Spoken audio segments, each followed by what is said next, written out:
आज जो हमारी वीडियो है सबसे इंटरेस्टेड है। इस वीडियो में मैं बताऊंगा कि आप जो आपका फोन है बिना फिंगरप्रिंट वाला, उसको फिंगरप्रिंट वाला कैसे बनाएं।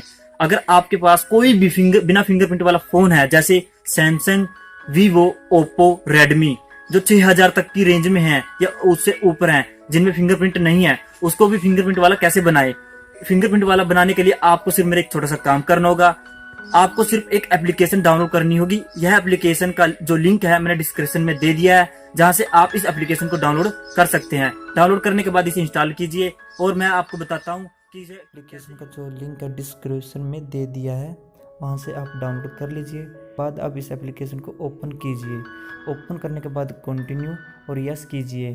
अब आगे नेक्स्ट करते जाएं और नेक्स्ट करने के बाद अब आपकी जो राइट या लेफ़्ट एक फिंगर को सिलेक्ट कीजिए। एक फिंगर को सिलेक्ट करने के बाद आपका जो कैमरा है ऑटोमेटिकली स्कैन करेगा। स्कैन करने के बाद अब अपने मोबाइल में इसको एक थीम की तरह यूज़ करना होगा।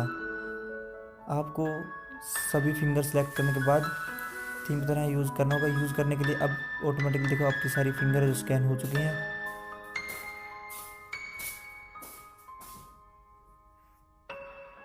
अब यूज़ दिस फिंगरप्रिंट पर क्लिक कीजिए।